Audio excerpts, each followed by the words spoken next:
안녕하십니까. 11월 3일 화요일 오전 11시를 넘기는 시간입니다.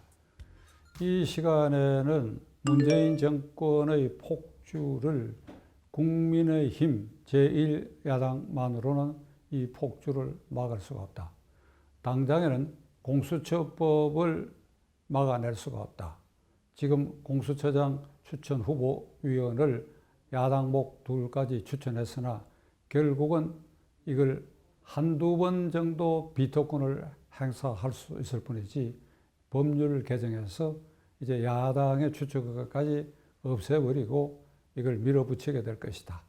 공수처법이 통과되면 지난번에 누누이 말씀드린 것처럼 이제 야당은 공수처의 칼날 위에 서게 되고 일련의 공포정치가 감행될 것이며 문재인 정권이 원하는 낮은 단계의 헌법 개정도 강행할 것이다.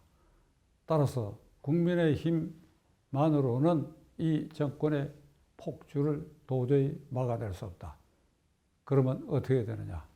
저는 오늘 아침에 시청자 여러분들과 특히 국민의힘 당 소속 국회의원들과 그리고 문재인 정권에 반대하는 모든 세력권에 있는 분들에게 제안하고자 합니다. 이제 지금 이 순간부터 우리는 반문재인 세력을 결집하는 것이 아니라 반김정은 세력권에 속하는 모든 이들은 한 텐트에 결집해야 된다. 물론 그 중심에 국민의힘 당이 서기를 바란다. 다시 말씀드립니다. 그냥 문재인 정권을 반대하는 사람들이 전부 모이는 것이 아니라 김정은 정권을 반대하는, 김정은이를 반대하는 모든 세력과 사람들이 한 텐트에 모여라. 그리고 일단 그 중심에 국민의힘 당이 서라. 이걸 오늘 아침에 제가 제안하는 바입니다.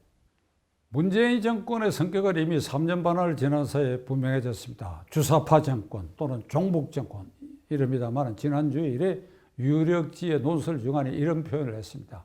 문재인 정권의 핵심, 문재인 대통령과 그 정권 핵심 실세들은 정신적 월북자들이다. 정신적 월북자들이다. 이미 그들은 정신적으로 월북해서 평양에 가 있다. 김정은에게 가까이 있다. 그래서 북한 핵도 용인하고 민족이라는 이름으로 북한 핵을 적당히 덮고 낮은 단계 연방제를 김정은과 손잡고 이것이 평화다. 전쟁을 막았다. 평화체제를 구축한다. 라고 하는 방향으로 갈 것이 분명해진 이상 그냥 문재인 정권의 무슨 주택 문제를 비롯해서 사사건건 이것을 반대하는 것이 아니라 근본적으로 이 체제 변혁을 기도하려고 하는 문재인 정권을 대상으로 해갖고는 크게 김정은을 반대하는 김정은 세상을 거부하는 사람들이 한 텐트에 지금 모여야 할 절체절명의 순간에 와 있다. 어찌할 것인가? 보수, 진보, 중도 이런 용어 논쟁은 아무런 의미가 없습니다. 저는 이 방송을 시작한 지 1년이 지나가고 있습니다만 단 한 번도 보수, 진보라는 말을 저는 쓴 일이 없습니다. 왜 안 썼느냐? 보수가 정립되어 있지 않습니다. 이 나라에는. 그건 우리 현행 헌법의 가치를 자유민주주의 체제 질서로 규정되어 있는 이 헌법적 가치를 정립하지 못하기 때문이다. 구체적으로 헌법 46조 국회의 자율권 이게 확립 안 됐지요. 헌법 8조 정당조항 민주적 정당 운영 안 되고 있지요. 상급 분립 제대로 안 되고 있지요. 그런데 보수가 정립 안 돼 있는데 진보란 게 뭡니까? 결국은 친북 좌파는 진보고 이걸 반대하는 자들은 수구 꼴통으로 이걸 보수다. 그래서 친북 좌파 진보는 정의롭고 수구 꼴통은 부정이다. 이런 이분법에 우리가 함몰돼 가지고 무슨 국민의힘 당도 중도로 좌클릭을 한다. 이게 황당한 소리다.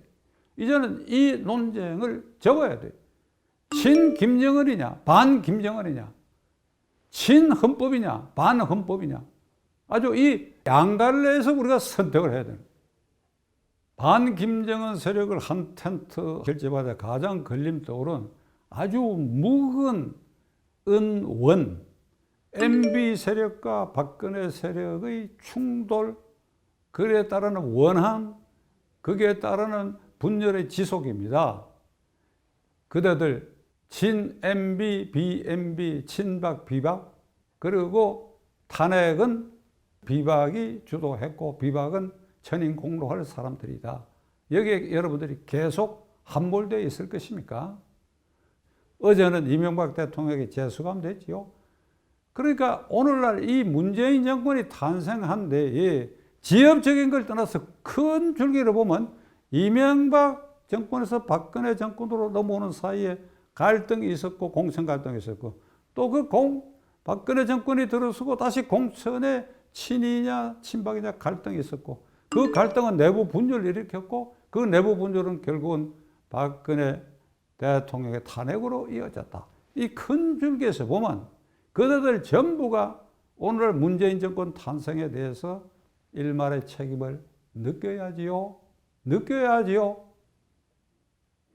집안끼리 싸우다가도 외적이 침입해 오면 다 잊어버리고 단합해서 단결해가지고 그 외적에 대항해야 합니다. 임진왜란이 그런 경우입니다. 당파 싸움에 군비 확장한 뒤로 하고 율곡 이이가 임진단 전 10년 전에 작고하면서 10만 양병설을 주장했는데 다 깔아뭉개고 동섭 당파 싸움에 매몰하다가 결국은 임진왜란을 당했습니다. 지금 이 순간에 어제 이명박 대통령이 수감되고 박근혜 대통령은 의왕구치소에 있고 이명박 대통령 징역 17년, 박근혜 대통령은 아마도 20몇 년으로 확정될 것입니다. 그래, 이 두 사람을 이렇게 놓고 그걸 따르던 사람들이 지금도 반 김정은 세력이 전부 모여야 하는데 이걸 갖고 싸울 것이냐 이게 그대들이. 제가 감히 경고적 충고를 하려고 합니다.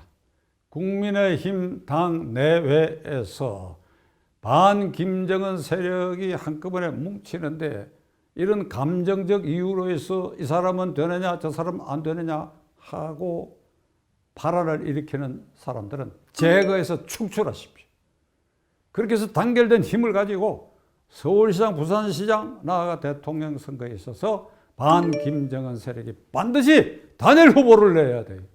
이 단일 후보를 내지 못하고 이 단일 후보 대열에 거역하는 자에서는 민족적 공적으로 자유민주주의 파괴에 동조하는 자로 국민적 심판을 내려야 한다는 각오로 전부 한 텐트에 모이기를 강력히 촉구하는 거예요.